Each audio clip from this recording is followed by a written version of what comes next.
This series will be different to my skiing Padjelantaleden one. You see, when filming my skiing trip, I already had my YouTube in mind and was making a vlog, speaking to the camera. When hiking back in 2023, I was thinking about my Instagram only. Hence, I have a lot of pictures, drone footage, and funny videos I prepared for Instagram. And that is why you'll hear my commentary behind the camera only. But here, I hope you will enjoy the pictures and the footage. If you prefer a vlog, you will have to wait for the story from this year, which I'll make as soon as my drone footage is approved, which unfortunately you have to do in Sweden.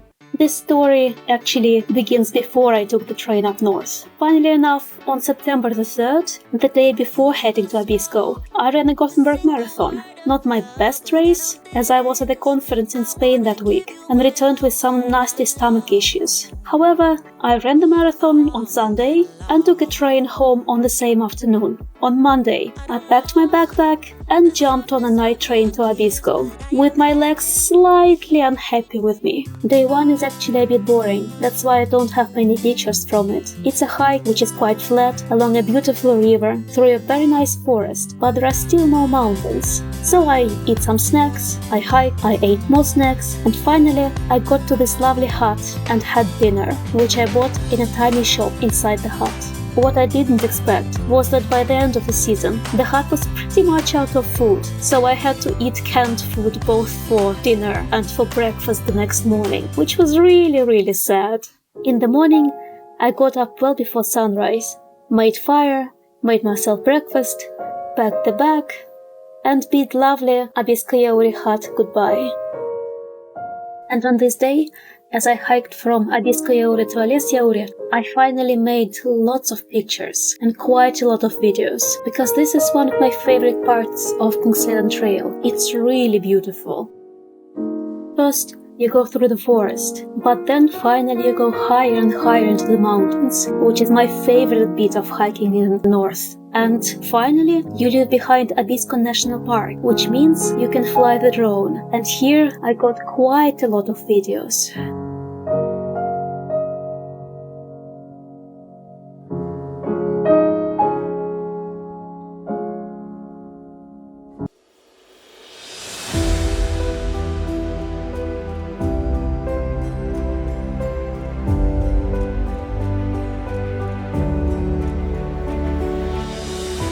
This is one of my favorite viewpoints. Plus, it's the first steep climb and the last for quite some time. So after you've accomplished this climb, you can just enjoy walking in the flats.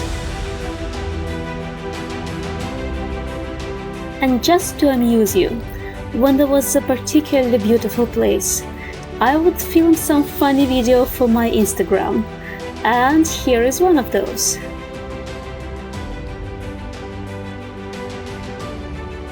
This bit of the trail is pretty amazing, because as you go, it becomes just more and more beautiful.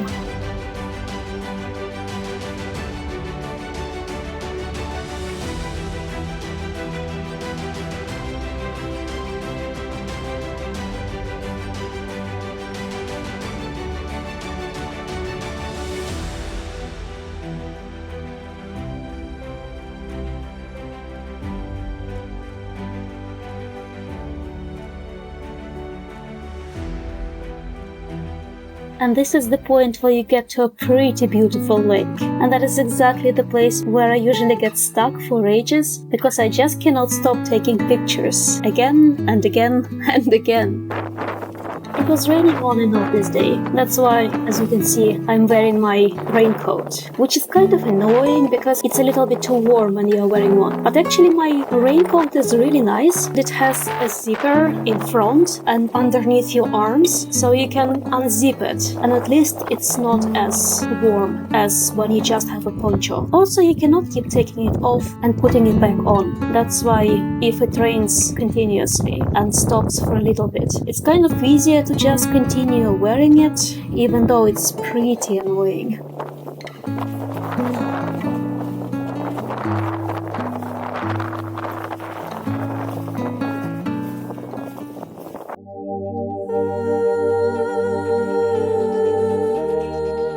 Unfortunately, It's always very windy in this area. That's why I was really afraid of flying my drone too far away from myself, because my drone is very tiny. It's only 250 grams, and the maximum allowed wind speed for it is quite low. But on the other hand, I have quite a lot of beautiful pictures from this lake.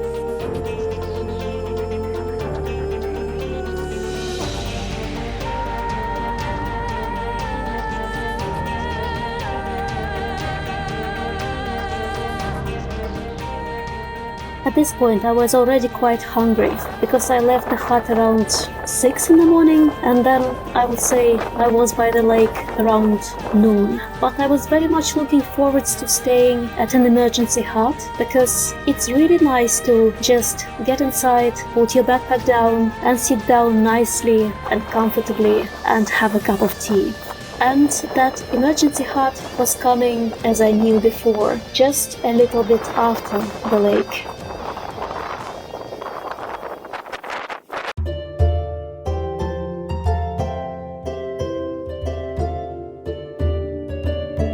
An emergency hut is exactly what it sounds. It's a little cabin which is there for emergencies. When the distance between two mountain huts is a little bit too long, like in this case it's about 20-21 kilometers, sometimes in the middle you can have a tiny emergency hut. But apart from using it for emergencies, if you are stranded, especially in winter, people usually use it for a little sit down, because it's a little tiny space where you can hide away from the rain, from the wind, and just sit down and eat something and relax for 15 minutes.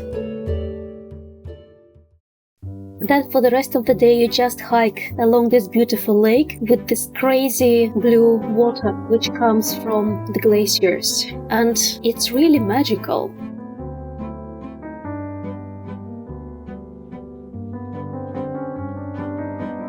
When it's this beautiful, I start moving really slowly, because I constantly stop to take pictures, to get my drone out of the bag, fly it, to film some funny videos with the beautiful background, etc. But also at some point I want to start hurry up, because I want to make it to the cabin for a specific time. And the reason is that the Alesyauri cabin has a sauna. Not every cabin has a sauna, but some of them do. And that's pretty much the only way to wash yourself. I mean, you can swim in the lake, but the lake is freezing. I am not a fan of cold water, but I really look forward to a sauna in the evening. And in each hut, first there is a ladies' hour, where ladies go into the sauna, and then there is men hour, when guys go into the sauna, and then there is mixed hour. And I usually try to make it before the ladies' hour.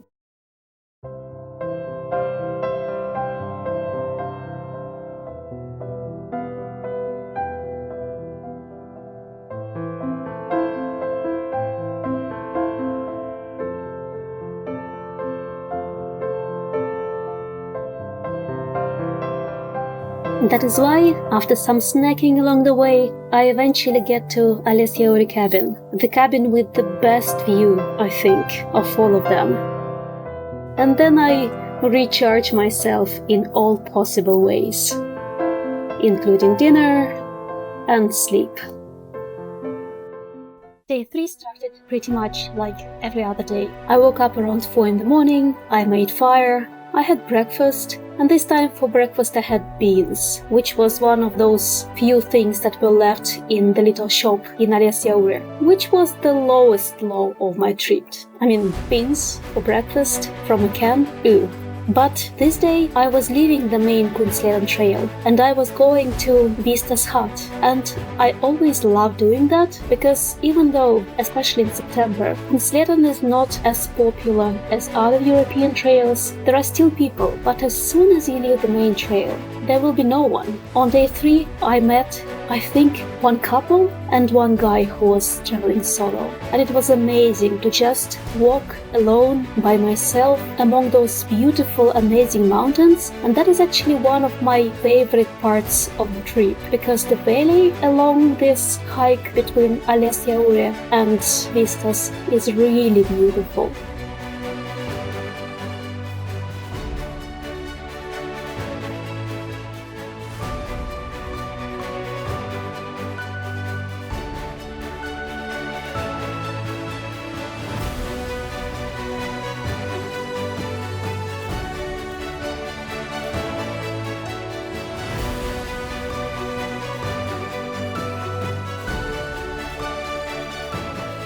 The morning was really moody, exactly as I like it. It was also a little bit chilly, and you can see that there is even snow at the tops of the mountains, which means it gets kind of close to zero overnight, and it's still quite cold in the mornings.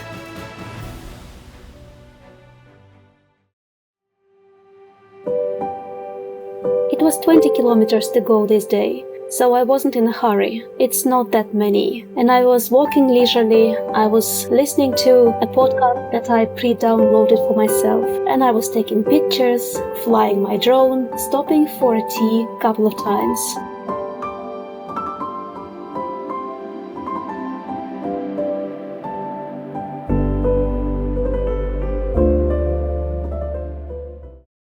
I have to say that the third day always hits me pretty hard. I don't know why. I feel kind of okay on day 1 and 2, but then on day 3 my energy really bottoms down and my leg starts hurting a lot and my back and my shoulders start hurting a lot from the heavy backpack. It always happens exactly on day 3, which is why every evening when I get to the hut on day 3 I'm so happy. And somehow from there it gets better. I guess my body kind of adapts to the exercise and to carrying the backpack, and even though I get more and more tired, it's never as bad as on day 3.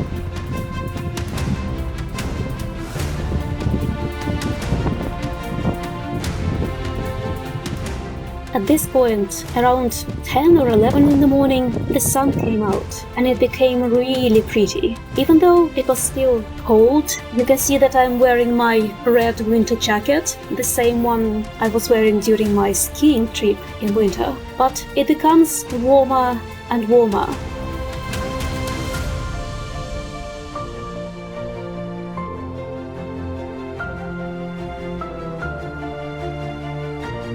You know, I usually take 3 jackets with me when I go hiking, even in summer. I usually carry my really light jacket, the one which you can see is white and red. It's really thin, it's just for a bit of wind, and I usually wear it between, let's say, 13 and 18 degrees Celsius. Above, I just don't wear a jacket. Then I carry my autumn jacket, which is a little bit thicker, and I wear that between, 13 to maybe 6 degrees Celsius, and below 6 I usually wear my warm winter jacket, especially when it's really windy. So now, looking at the video, you can always say roughly what kind of temperature I had on a specific day.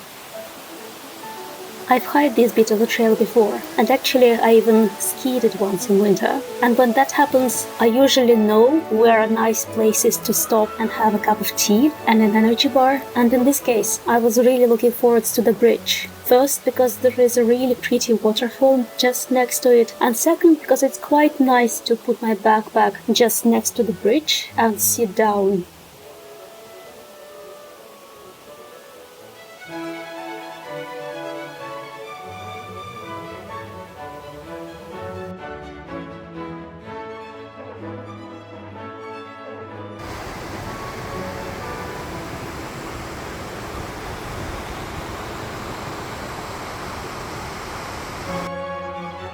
And I actually don't have that many pictures from the rest of the day, because, as I mentioned, day 3 is usually so tired that as it goes further and further, I get more and more tired, and when I get more tired, I just can't bother to take pictures. I just want to get to the cabin as soon as possible. What helps me though is all those audiobooks that I usually download before leaving civilization, and then I find something exciting. I usually listen to murder mysteries, detective stories, and that's why when I'm really tired, I try to put on something extremely exciting, which will take my mind off the pain and the tiredness and the hunger.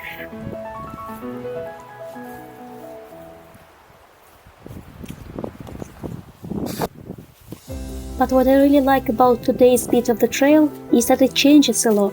Because first you see this beautiful valley in front of you with the river along it, and then you go down into this valley. And that's where first you have a lot of berries, and it's really nice. And then eventually you get a point where it's really rocky and gloomy, and it really fits some of the most moody audiobooks that I have with me. And then you start going along a really amazing river, because it's this crazy blue color that you get from the glaciers. And it's in a way really nice, especially since you start walking in a forest, and this forest is completely yellow in September when I was hiking. And then eventually I just get to the hut and I can rest, have a dinner, and look forward to the next day, when hopefully I will feel a little bit better.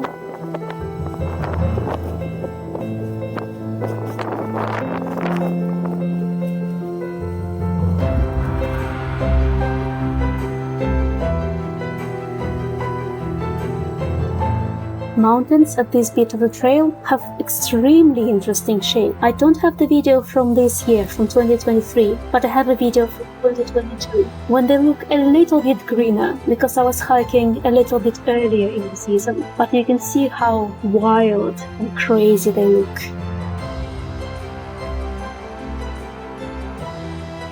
What I love about huts off the main trail, the ones like Vistas, is that they're usually empty. And quite often I just stay alone overnight in the whole hut, just me and the host. The host usually has their own room, and I get the kitchen and then a little sleeping space to myself. Then I have to make fire by myself, and then I just do the usual chores. Bring some water, boil that water, fill my ready-made meal, and just enjoy myself in the warmth. And that brings this specific video to the end.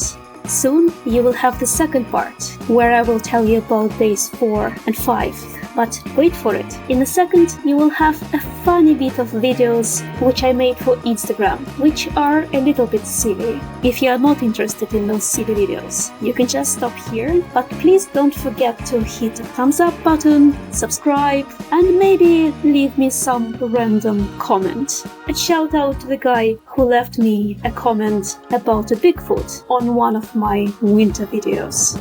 And please enjoy this fun bit.